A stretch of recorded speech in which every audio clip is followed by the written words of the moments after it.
Hello and welcome back to the Dugout podcast. This is episode number 71. I am joined as always by my co host Ethan Barlow to go over the weekend's SPFL action. Ethan, how are you doing, mate?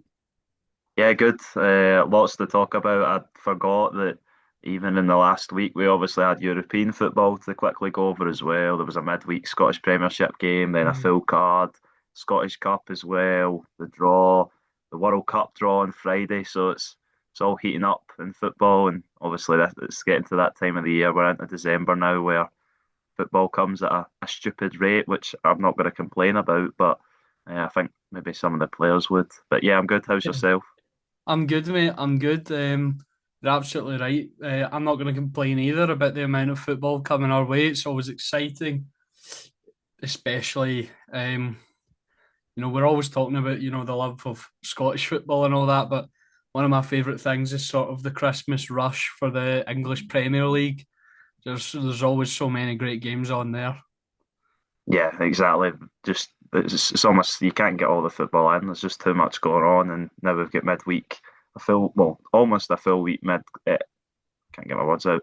Almost a full midweek card tomorrow as we record this on Wednesday night. We've got five matches as well. So yeah, lots to talk about from the weekend. Not too many goals, as I've noticed. A lot of the teams in the league seem to be struggling to score at the minute, which we'll get onto. But yeah, really excited for the festive period coming up Yeah. for the football. Yeah, we'll start on last week's midweek Premiership match. Um, Motherwell defeated Hibs 2-0, and we were laughing before we started recording there how we were hyping up Hibs last week, and they've sort of they were brought back down to earth by a Motherwell side, Ethan, who we have spoke about how much we love to see them play this season, their style of football, but they weren't quite getting the results. It looks like now they're putting a decent run together. Yeah, exactly that, and the table reflects that. Obviously, I think it was was it six draws they started the campaign in the Premiership with, and it was like, oh well, they're playing well and stuff like that. And you talk about the League Cup semi-final as well. They were putting the performances in, but the results just weren't really coming their way on a consistent basis. The 3 points, but obviously they're third in the table now. I know they've played a game extra than Rangers, but I think that shows how well they've started the season, and it's been a very tight league. So you wouldn't be surprised to see them drop out the top six by next week or something ridiculous like that. But for Hibs, it's been the same old issue for throughout the season. I was looking earlier. They've played the other two. Obviously, Hibs are in the top six. The other five teams in the top six, they've played seven times in both league and cup competition this season. They haven't won any of those matches, so it's been a real struggling point for David Gray's team against the teams that you really need to beat if you want to be, especially aiming for those upper European places. Yeah, yeah, absolutely.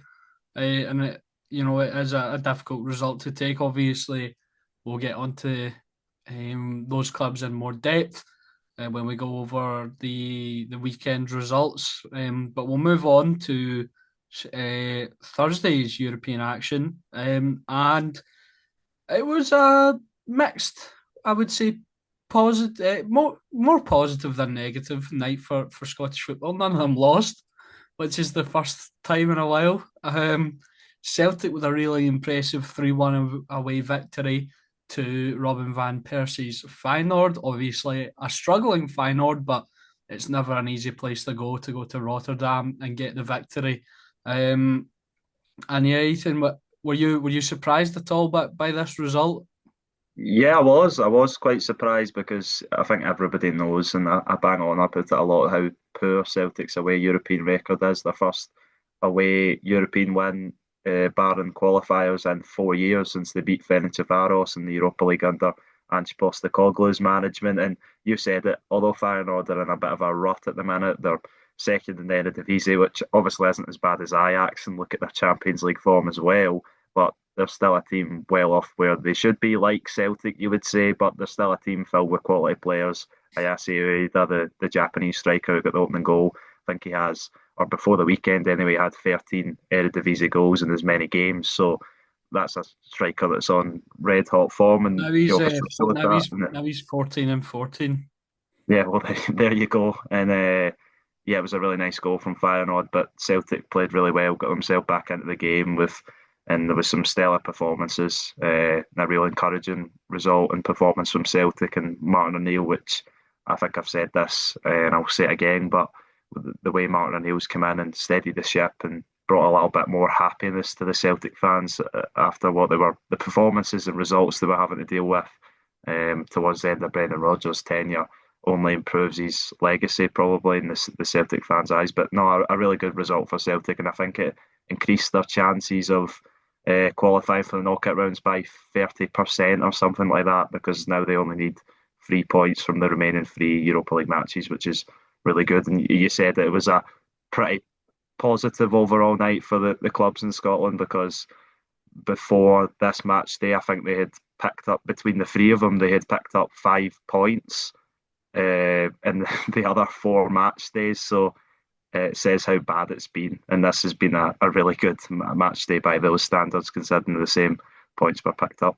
Yeah, yeah. And although I'd say probably an overall positive night, for me, the least positive result of the evening, Rangers drawing one each with Braga at Ibrox, 10-man Braga. Of course, Rangers did get a red card very late in the game, but by that point, the game should have been done. Braga were awful, Ethan. They honestly, in a season where Rangers have been dreadful, and I've seen Rangers struggle against you know um, Alloa and that. I think Braga were one of the worst sides I've seen at Ibrox. Uh, they and Rangers were in control for much of it. The first sort of 20 minutes, half an hour wasn't great. And then, they started screwing the nuts, so to speak. They got the goal through a James Tavernier penalty. Oh, I want to say as well, a really good spot from VAR because I don't think anyone in the stadium saw that. Although VAR maybe messed up a little bit later on when Braga got the red card. It's one of the ones. It's probably by definition a red card, but it's silly. It's silly decision. Rangers looked in control. However, Braga equalised in the 69th minute. Some calamitous defending again from guess who? Nasser Giga, one of the worst players I've ever seen. I think he might be one of the worst centre backs I've ever seen at Ibrox. He's absolutely Jury's not out awful. on him then, Alex. No, What'd you say? the jury's not out on Nasser Giga then. No. No, no, the jury's come back and they've found him guilty of being pish. Excuse my French. But yeah, so he was dreadful in that moment. Which was weird because see up until that, him and Fernandez were fine, and then he goes and does that. I thought he was quite good against Falkirk as well at the weekend, but it's just that bomb scare moment he's got in him.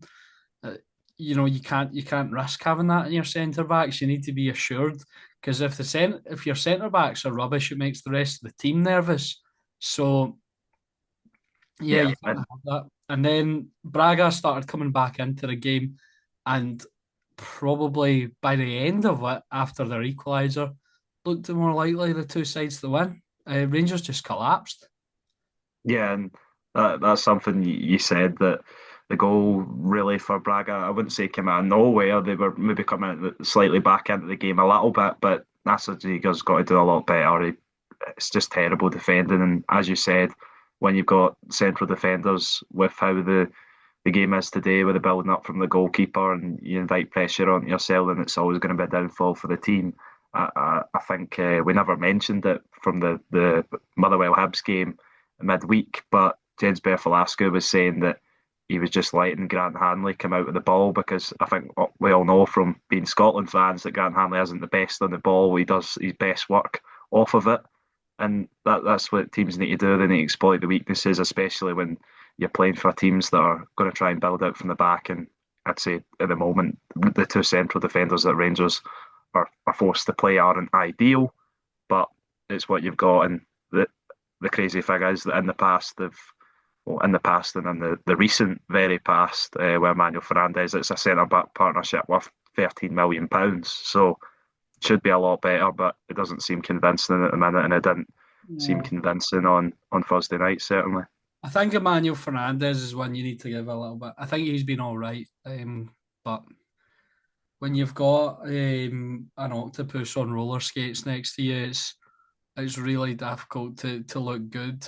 Uh, when you've oh god, he just drags everyone else down. Anyway, but yeah, a disappointing result for Rangers. I was fuming coming out of the stadium on Thursday. Very, very harsh on Nasser Giga, even after he goes to apologise to the Rangers fans. You know, accepted his apology When did they apologise? after the 90 minutes on Thursday. He went, oh, he was the last Rangers player out, I think, and he sort of apologised to Well, the everyone fans had for. already left on like the 80-minute mark, so I don't know. I don't know what who he was talking to, apologising to empty seats.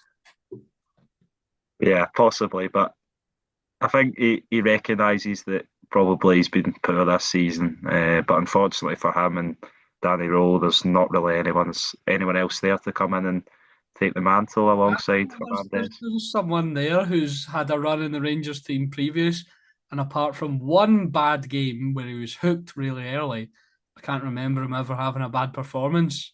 Free Clinton Enciala. Yeah, well, yeah, that is a good point. He's someone that I completely forgot about, and since being dragged off at Rugby Park, as you said, he has been pretty forgettable. But maybe there's a reason why he's not getting a chance. Because that's two managers now that seem like they don't really want to give him a game for whatever reason. Yeah, and that is something I've thought about. Is there something behind the scenes that we're not seeing of Clinton Enciala that has made him not be chosen? So moving on to the third and final European game of the evening, Aberdeen hosted Armenian side FC Noah in the Conference League and got a 1-1 draw. Kevin Nisbet scored the opening goal, and then uh, Mula Husseinovic. I'll go.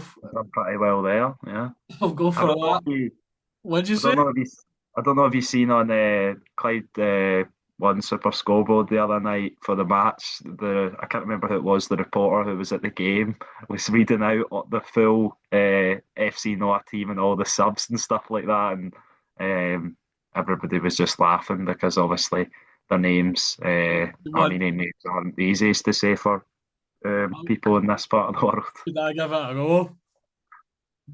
I feel like So in goals was Fayulu.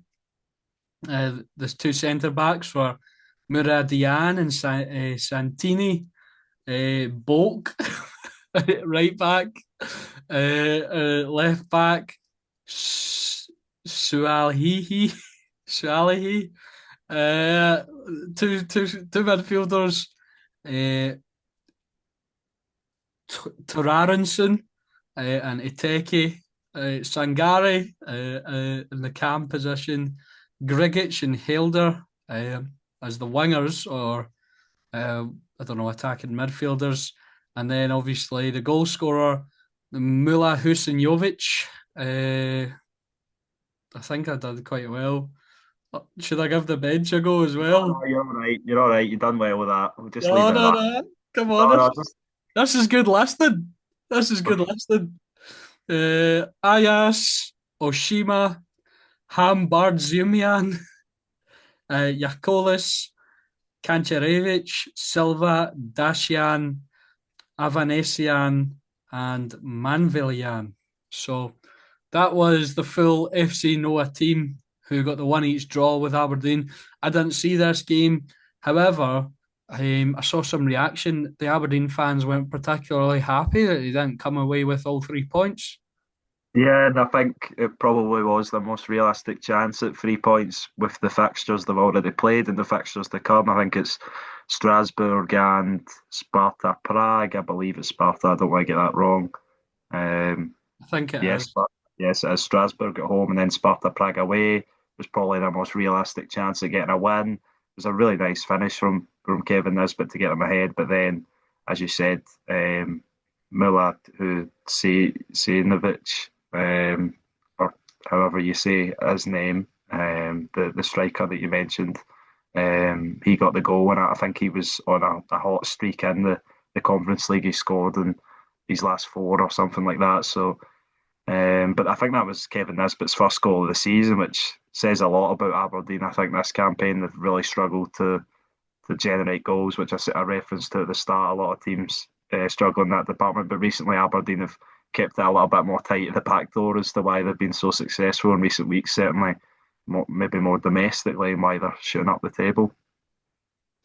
Yeah, yeah, definitely, definitely. I think that'll conclude it for the European action. So, unless you've got anything to add, Ethan, we'll bring it on to Saturday. We'll start off at Dens, where every week we count them out and then they pop up with something. Dundee with a 3-1 victory over St Mirren. Um, Mikael Mandron opened the scoring for the Buddies before an Alex Gogic own goal equalised for the Dark Blues. And then Big Dre Wright with the goal, and then Wesley with the winner in the 87th minute. So what? Just no, I just Joe Wesley. He didn't score the winner. It was Dre Wright that scored the winner. No, But no, no. we're not going over this again. We're Your not going over it. definition of the winner was the goal that put the game beyond any doubt. This was the goal that put the game beyond any doubt. That sealed Okay, the win. okay. You have your way. You have your way. Anyway, the point is that I completely agree with what you said. We keep writing Dundee off, and they keep pulling these rabbits out the hat. No wins in the last four after beating Celtic in that shock result at Dens Park, and now they pick up another. You wouldn't say shock result because of how St Mirren have been playing on an absolutely awful run at the minute, barring that League Cup semi-final win over Motherwell. I think they've got 1 point from a possible 21 in the Premiership in the last 7 games, which is a ridiculous record. I think Stephen Robinson admitted that they're in a relegation battle. I'm not going to go that quickly because I think they had a tough start last season. Obviously, they finished top six. They're in a cup final, which is absolutely brilliant for St Mirren, and they've also got Mark O'Hara out, who's maybe arguably their best player. So yeah, I think St Mirren will come good for Dundee.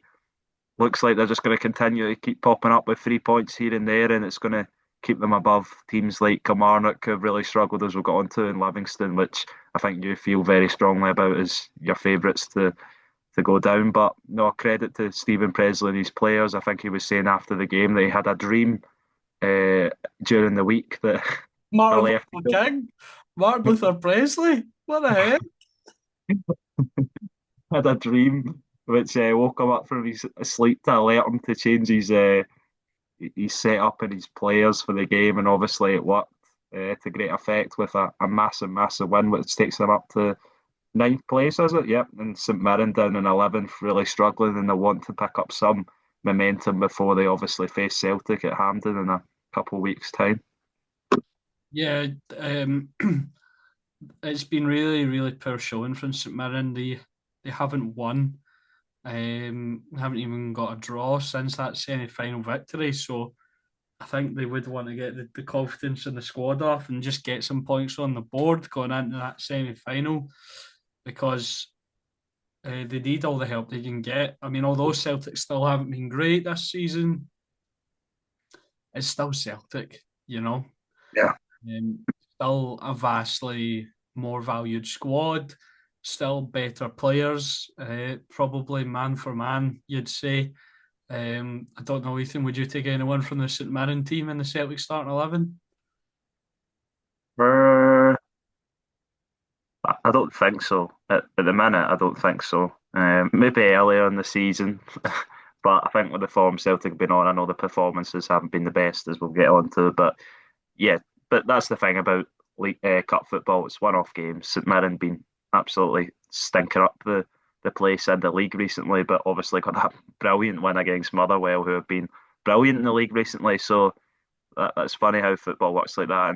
And Declan John went off as well, and I believe he's out until the new year, so he'll miss the League Cup semi. And I think League Cup final. Sorry, and he's been one of St Mirren's best players. I heard from a St Mirren fan, so that's another sort of piling on the agony for St Mirren at the minute. But I think that they'll be able to turn it around. The next two games for them will be massive. Dundee United at home is one they'll look for points, especially as a home game, and Dundee United not been doing too well themselves. Aberdeen away will be a difficult game because Aberdeen have picked up that form as we spoke about. Yeah, yeah, definitely. So yeah, St Mirren definitely do need to get some wins on the board. However, Dundee just keeping their heads above water every couple of weeks, they pop up with something. Moving on to the first goalless draw of the weekend, Motherwell versus Hearts. Um, and yeah, Hearts are dropping points every single game now. And, oh, it's not looking good for the Jambos' title hopes.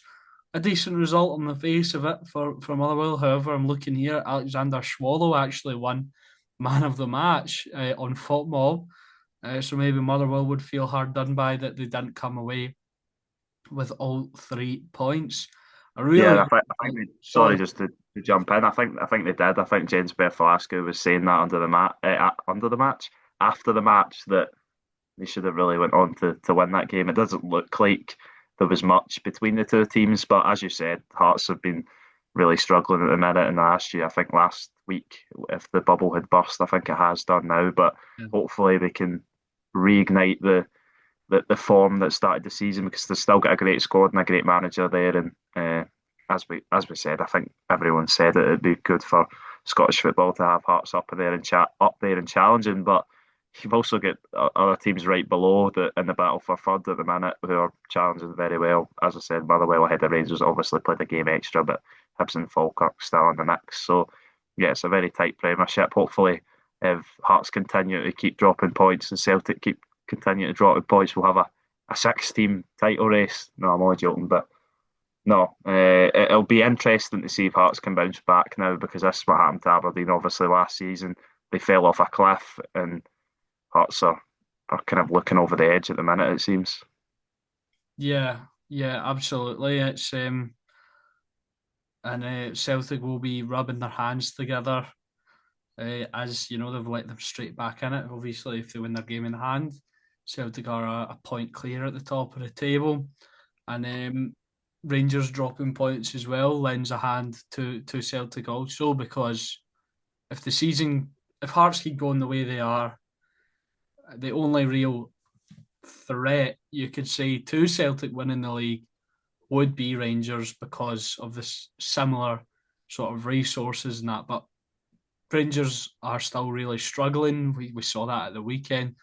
I've got a whole rant about the final Rangers activity in the final third prepared for later on in the show. God, anyway, we're not talking about Rangers right now. So yeah, Hearts really, really are looking over their shoulder now, and they need to get wins on the board. And obviously, a really crucial game.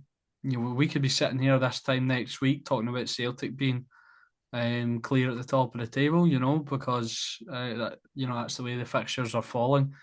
So I am really, really poor from Hearts. But like, I just want to reiterate again, it's kind of just nice to see Motherwell, doing what we all thought they were capable of. Because we get it wrong a lot, don't we, Ethan? It's nice to see something. We get something right, Because I remember last season we were going, "Oh, just keep an eye on St Johnstone," and they went straight down. But this season it looks like we've got something right. Yeah, and yeah, I completely agree. They're turning out results consistently against the bigger teams in the league as well as the teams who are struggling, and that's what it's about in league football, finding consistency. And I know they've drawn a few games, but they don't have the same resources that a team like Hibs do when I've been critical of them. And yeah, another positive result for Motherwell, although, as we said, they would have liked to take 3 points, 1 point against the league leaders who have now probably handed the advantage back over to Celtic is is nothing to worry about too much. And as you said about Hearts, I think Celtic will probably see Rangers as the most realistic title threats now with just how Hearts' form's been and the financial disparity. As you said, Rangers can afford to go and spend 10 million probably in January. Hearts obviously can't do that, and it'll be interesting to see how they can bounce back. They've obviously got a massive game, Hearts, on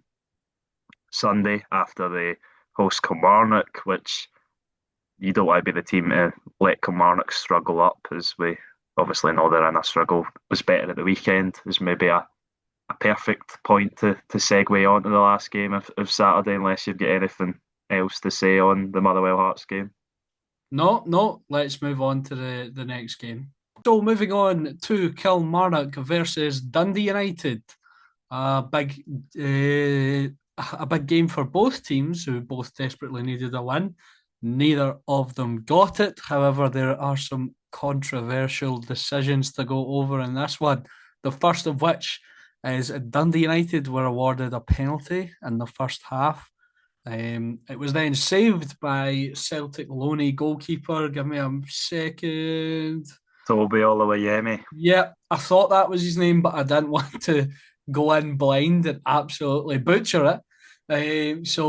First of all, Ethan, before we talk about the decision itself, a fantastic save from the young man, and might be what he needs to get his confidence up because Kilmarnock's goalkeeping situation has been pretty diabolical. With him and Eddie Beach, our good friend, occasional co-host and producer and editor Laurie Finlayson was saying that neither of them are better than one another. They're both equally rubbish. However, this was a great save from the young man. Yeah, exactly that. And obviously, best wishes to Max Striek, because obviously I think he would be the first choice if um, it wasn't for the sort of thing he's going through at the minute. So yeah, but I agree with Laurie. They've both struggled so far.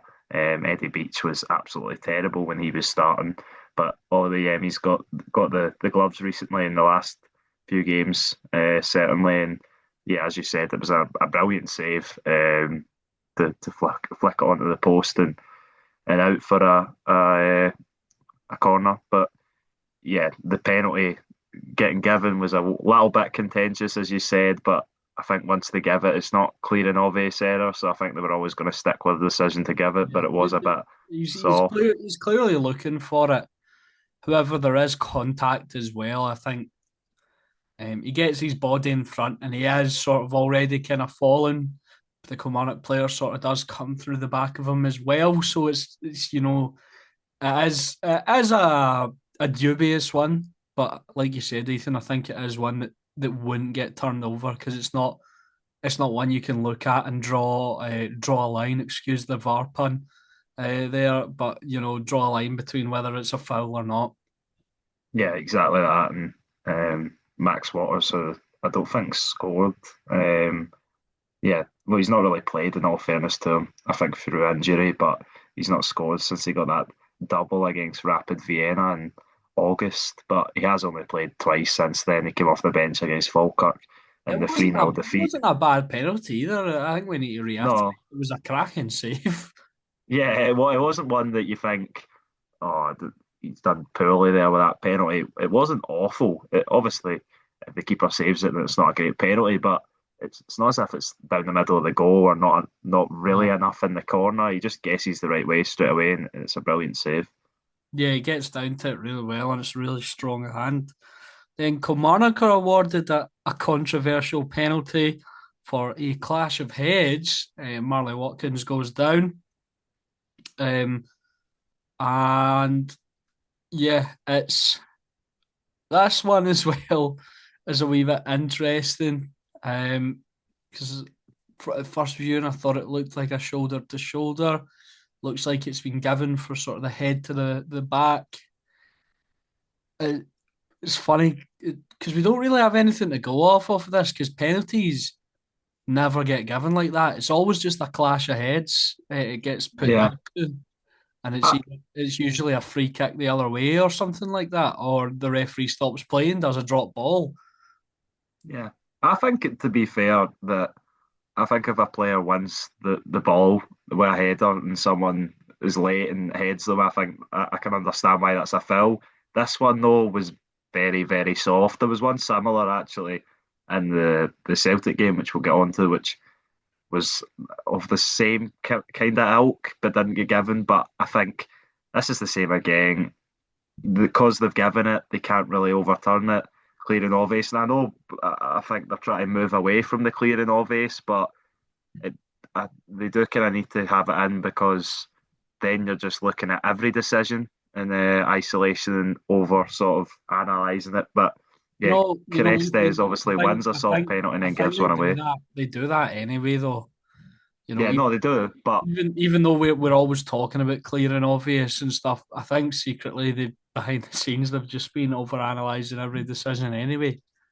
yeah, no, they have been. But I think from what I've seen, the camera angles for the Crestes foul on Watkins aren't the best, but from what I can see, Watkins gets the ball and he knocks into him. Watkins is obviously looking for it, the same as Crestes was in the other box. So I can see why they stuck with both decisions to give the penalties, and obviously it was saved again.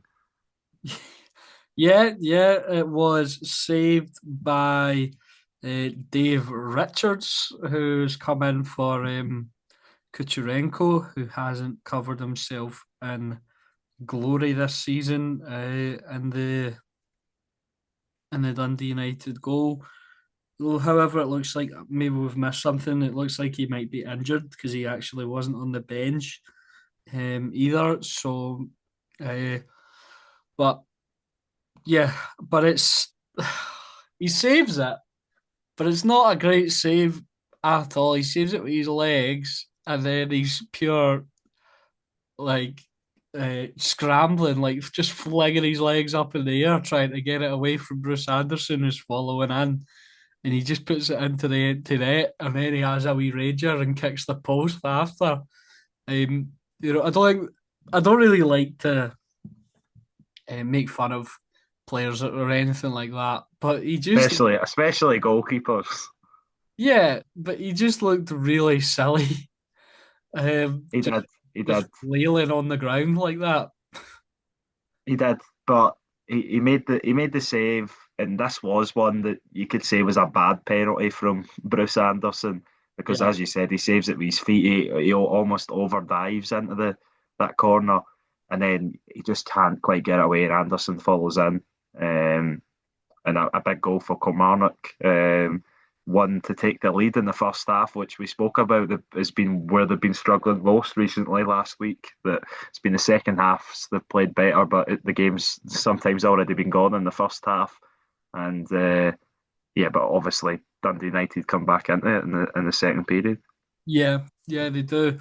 But before that, there was another incident. Kilmarnock could have potentially had another penalty where Richards actually takes out, I can't really remember who it was, and takes out a Kilmarnock player and a sort of stramash in the box.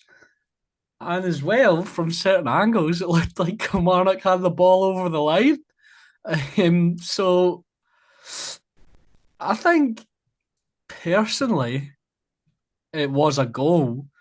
Um, and if it wasn't a goal, if they didn't deem it that way, probably should have been a penalty. And Richards as well, just flinging himself about like a madman, pure Superman diving for stuff.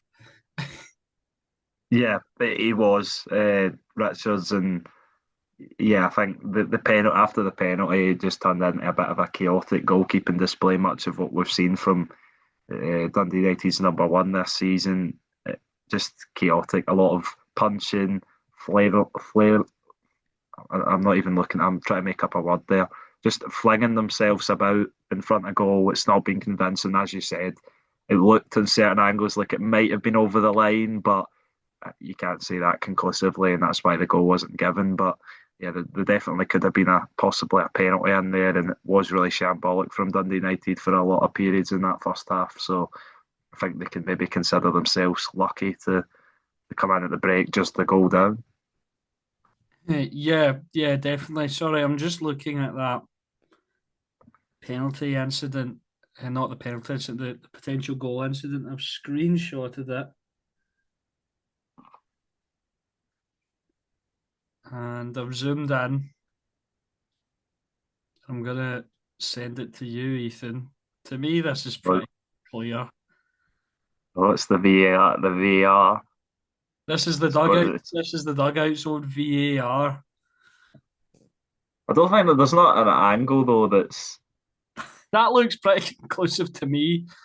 Nah, yeah, but I don't know because you can never tell. See, unless you've got the sort of up above angle, the Hawkeye, I think they call it, like they had for the I think the Japan one was the famous one in the World Cup against Spain recently. You can't really tell from that angle, and even though yes, you could say it looks like that, you couldn't really say the full ball was over the line. That's maybe why VAR probably needs to be introduced. Obviously, more expenses on top of VAR, which a lot of the clubs, as we know, aren't very You mean happy goal with. line So, technology? what is it? You mean goal line technology? What did I say? You said VAR twice. All right, okay, yeah, goal line technology is what I meant. Thank you for correcting me. Always Yeah, happy to do it. no, yeah, goal line technology is what I meant, certainly. You said I think that would VAR obviously again help. No, I didn't. there. uh, No, I uh, didn't. anyway, No, Dundee United yeah, equalised through Craig Sibbald. A nice little bit of team play there, and both teams share the point, which neither of them could have really afforded to do. I think they both desperately needed the win. yeah, because they're both drifting towards the well, Kilmarnock are in a relegation fight at the minute. If you look at the points wise, Dundee United, you wouldn't say yet, but they're drifting towards only 3 points ahead of their street rivals. They've got a game in hand, but 5 points away from the top six, which is where Dundee United want to stay after last season. Kilmarnock will want to at least be in the running for it with how they started the season, how much excitement there was for Stuart Kettlewell coming in, but yeah, struggling times for both of these teams. Kilmarnock doesn't you could say it doesn't get any easier. You could say it gets easier when they go to Tynecastle tomorrow night with how Hearts runs also been going. And for Dundee United, they host Rangers, who we'll obviously get on to. Yeah. Oh, do you want to just let's? I'm gonna. I know we normally do chronological order, but I'm just gonna rip the band-aid off and go into it. Rangers nil, Falkirk nil. One of the worst attacking displays of football I've ever seen in my entire life. You know, unbelievable how bad Rangers are in the final third. No creativity. There's no direction. There's no urgency. There's nothing. There's absolutely nothing. They're all, you know exactly what they're going to do every single time, and teams have wisened up to it. Falkirk went great on the day. They didn't really offer anything going forward. The only sort of injection I would say was when Aguiman came on. He was decent. Maybe should have had a goal in the game. But other than that, Falkirk didn't really threaten at all. They were there for the taking, and the attack just there's nothing. There's nothing. You can't. There's no. The movement of the ball's so slow and lethargic. There's no technical ability. Everyone needs an extra touch. Max Aaron's always cutting back onto his right foot and going right back to the defender because he's afraid that he's afraid of he's a coward. He's a coward as well. He was doing the same on Thursday. He's an absolute coward. Rangers were absolutely dreadful. Do you know who I'm going to put on blast for a bit as well? I don't think he was necessarily too bad in this game, but he's been flying under the radar for a little bit. He's living off past performance. Nico Raskin has been dreadful for ages. Absolutely ages. He's been a passenger in every single game. He's had Connor Barron bailing him out every single time. And because he's been good in the past and obviously one of Rangers' best players, he's coasting off that reputation. He's absolutely coasting off the Belgian international call-ups. I'm telling you, pal, if you don't get your act together, you're not going to be getting them much longer. Yeah, he's been absolutely dreadful. The rest of them as well, absolutely diabolical. James Tavernier, I can see Ethan laughing at me. James Tavernier, 34-year-old, get him in the retirement home. Taylor Asgard, a waste of money. 3 million for a guy with braids. You know, send. Oh God, he's absolutely he's dreadful, absolutely dreadful. Danilo's garbage. He's too small to do anything when he's up there. Bojan Miovski's only ability is running. He can't do anything else. He's awful. Gassama, oh my God, he's been falling over himself for about 3 weeks. Like, what is going on? Rangers, we've been patient with Danny Rowe building up, but this is absolutely shocking. It's a slog to watch. It's almost like torture. I feel like if any special forces or secret services are looking for any more torture methods, just clip up this game, clip up the every Rangers attack against Falkirk in this game.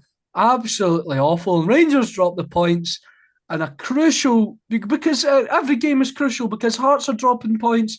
And it looks like the league could be there again. Like I said, the only realistic threat to Celtic because of squad value, because of resources, is Rangers. However, they don't look very threatening at all. They look as if, I don't know, they look like bloody. I'm trying to think of something that doesn't look threatening. Winnie the Pooh or something like that. If you punched any of these guys in the face, they'd probably want to give you a hug. Oh God, but that's the end of my rant. Absolutely diabolical.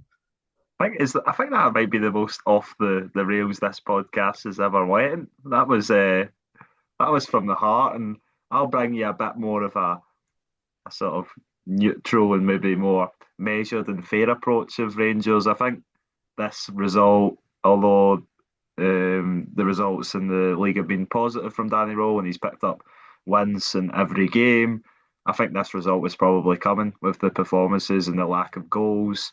And I think Alex said it, the problems in the front four, those attacking players especially.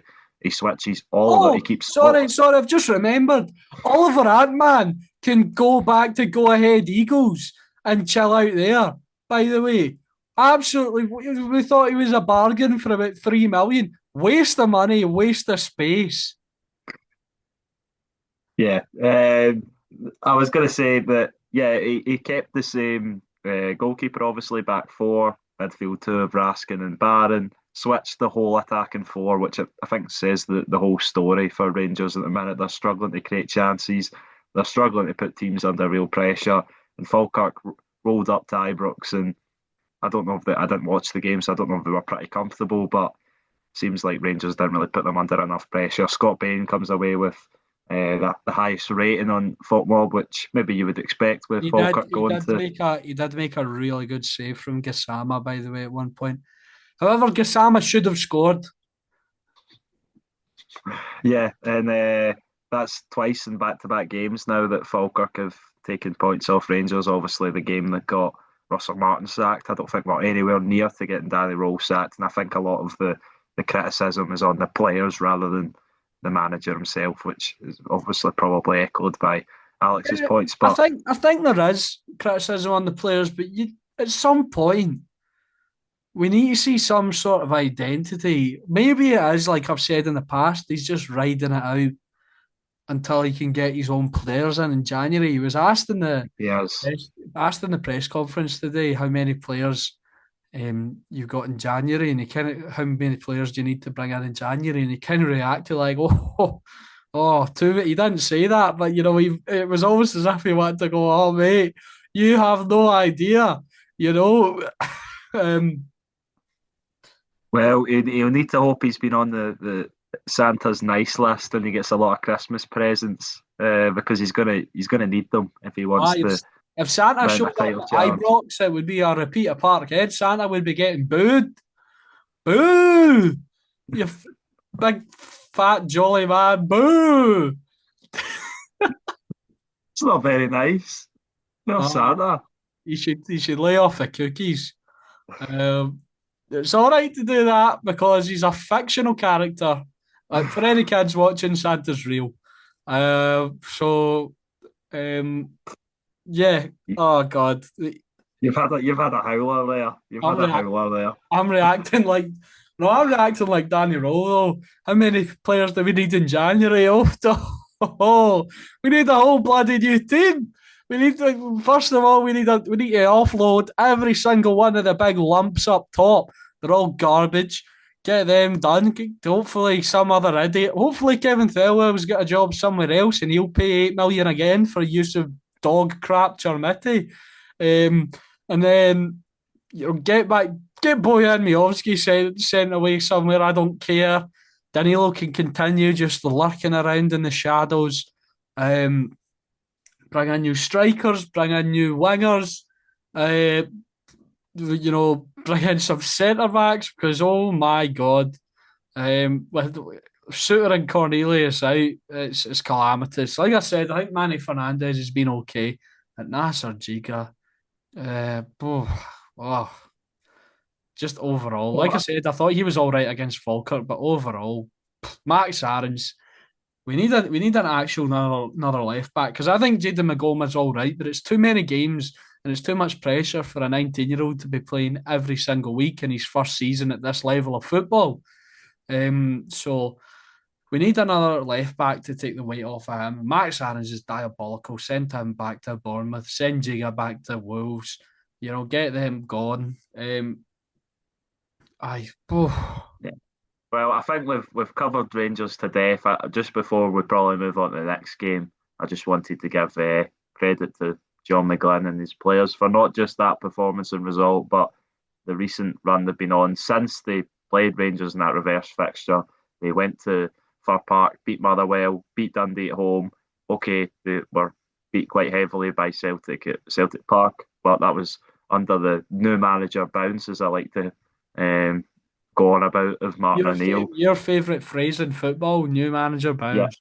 yeah. Then they beat Kilmarnock at home, got a point against Livingston, which David Martindale seemed to always be a banana skin for John McGlynn at Falkirk. Then beat Dundee United at Tannadice, and then taken another point off Rangers at Ibrox. That's an absolutely excellent run to be really proud of for a newly promoted team. And I think we were speaking about it last week. People were saying that um, they could challenge for top six and could be in the top six. I think we on this podcast we all sort of went away from that after their summer recruitment and maybe how they ended the season with Livingston pushing them right till the end. But they're in that position now. I know Aberdeen are right behind them by game in hand, but credit to John McGlynn and the players because they've performed excellently this season, considering it's a lot of players that have came all the way up from League One. So yeah, an excellent story there, and obviously a massive game for them to tomorrow as well when they host Motherwell, then away to Hibs, then at home to Hearts. So some tricky games coming up, but I think they'll fare okay because they have done throughout the season. Yeah, definitely. Big credit to Falkirk for their recent run. They have been very, very good indeed. Moving on to the first game chronologically of the Sunday afternoon, on the stroke of midday. Hibernian kicked off against Celtic at Easter Road, and Celtic came away with the 2-1 victory. Dyson Maeda with the opening goal, and within a minute of that one, Arne Engels came up with the second before Martin Boyle pulled one back for the Hibees in the 56th minute with a penalty.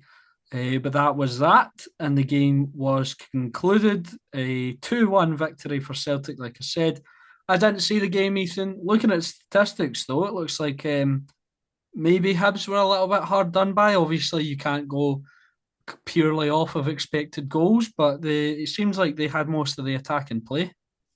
No, they did, and I think some people were saying Hibs can feel hard done by not to win the game. maybe wouldn't go as far as that, but they probably and definitely should have got something from the game with how Celtic played. Raphael Salinger had a nightmare pretty much for both of Celtic's opening two goals within the space of just over a minute, as you said. I think it was Miguel Chaiwa. He tried to play the ball out from in the back, and Hatate took it off him and squared it to Maeda.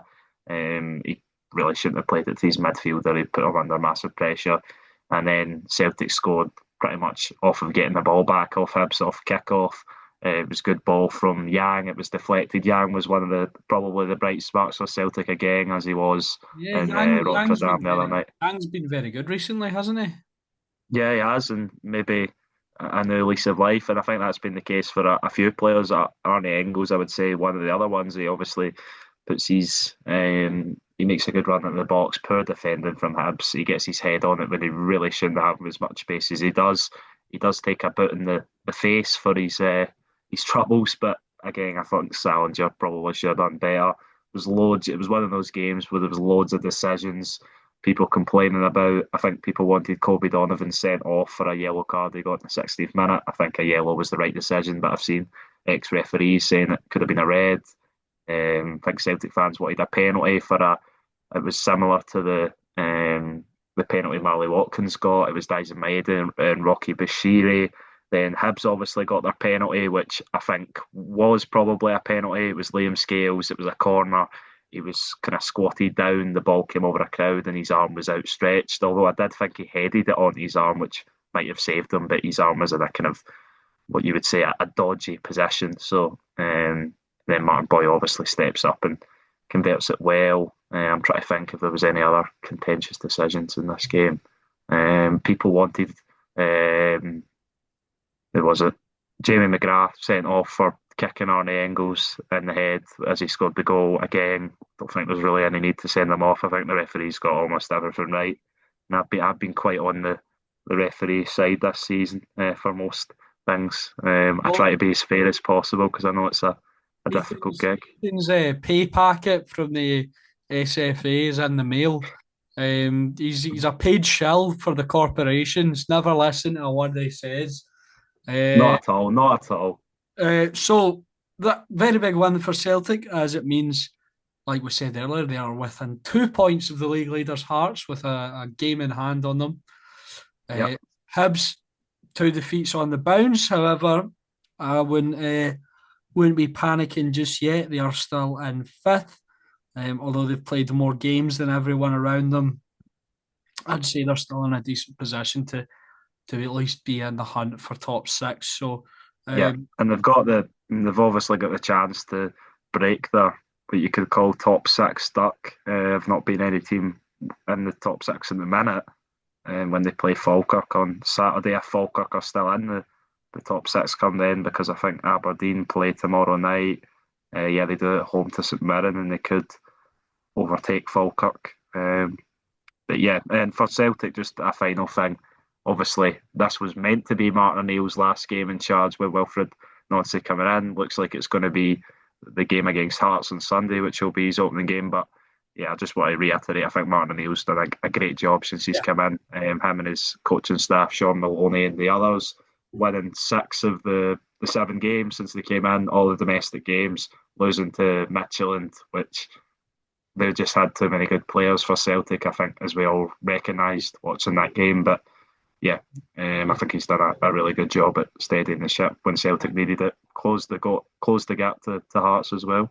I'd agree. And also, see, because he's such a likable character, I'd also say he's brought a good feeling back to Celtic Park. And, he's just a happy fellow. So, it's been nice in the fact that he's been back in that interview he did where he was talking about how seeing all the young faces and the journalists and stuff like that it's really refreshing for him, and he Yeah, makes him feel younger again. So that was a nice one. yeah. And Um, it's good that he'll get a nice send off as well because I think since the Wilfred Nancy, well, it's not obviously been confirmed, but all but confirmed, Celtic have only played away from home, so there wasn't really the chance to give them that final home match. Obviously, they'll get it now to tomorrow night at home to Dundee, who couldn't do it again, could they?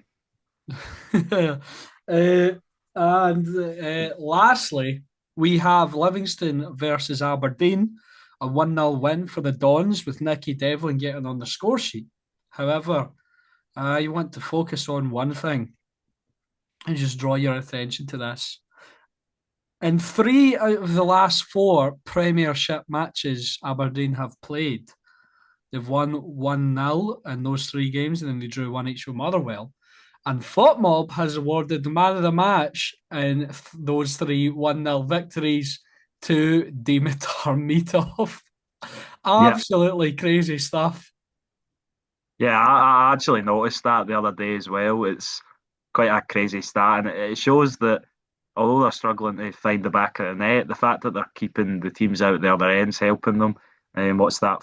5 goals scored in the last 6 games, but only 4 conceded. Is that right? If I can count one, two, not only 2 conceded. Sorry, in the last 6 games. So they've tightened up at the back under Jimmy Tilleen after he came under massive pressure.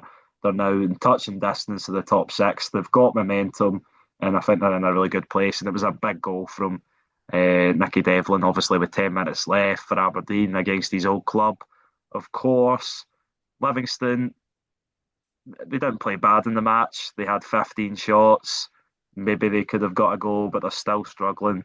Haven't picked up a win since the start of August when they beat Falkirk at home. So it's been a massive struggle for them. The only sort of positive is that St Mirren, Kilmarnock, and Dundee are still well within touching distance, even with Livy being on just 8 points. So yeah, but it's been a struggle for them so far.